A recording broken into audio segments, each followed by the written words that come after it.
शुभेंदू अधिकारी पश्चिम बंगालच्या मुख्यमंत्रीपदी विराजमान. भव्य शपथविधी सोहळ्याला मोदी, शाह, फडणवीस, शिंदे, सुनेत्रा पवार यांची हजेरी.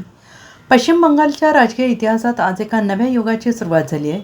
भारतीय जनता पक्षाचे नेते शुभेंदू अधिकारी यांनी आज राज्याच्या मुख्यमंत्रीपदाची शपथ घेतली. कोलकाता येथील ऐतिहासिक ब्रिगेड परेड ग्राउंडवर झालेल्या एका भव्य सोहळ्यात राज्यपाल RN रवी यांनी त्यांना पद आणि गोपनीयतेची शपथ दिली.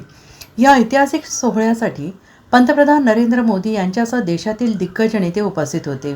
या विधानसभा निवडणुकीत भाजपने 293 पैकी 207 जागांवर प्रचंड विजय मिळवून पूर्ण बहुमत प्राप्त केले, तर 15 वर्षात सत्तेत असलेल्या ममता बॅनर्जी यांच्या तृणमूल काँग्रेसला केवळ 80 जागांवर समाधान मानावे लागले.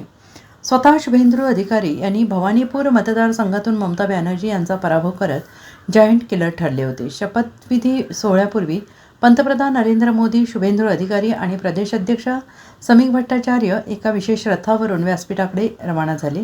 त्यावेळी मोदींनी श्यामाप्रसाद मुखर्जी यांच्या सहकाऱ्यांचे आशीर्वाद घेतले. तसेच अभिनेते मिथुन चक्रवर्ती यांची भेट घेतली. या सोहळ्याला गृहमंत्री अमित शाह, संरक्षण मंत्री राजनाथ सिंह, नितीन नवीन, योगी आदित्यनाथ यांच्यासह महाराष्ट्रातून केंद्रीय मंत्री नितीन गडकरी, मुख्यमंत्री देवेंद्र फडणवीस आणि उपमुख्यमंत्री एकनाथ शिंदे, उपमुख्यमंत्री सुनेत्रा पवार यांच्यासह अनेक दिग्गज नेते उपस्थित होते. सुमारे 20 राज्यांचे मुख्यमंत्री या सोहळ्याचे साक्षीदार बनले होते.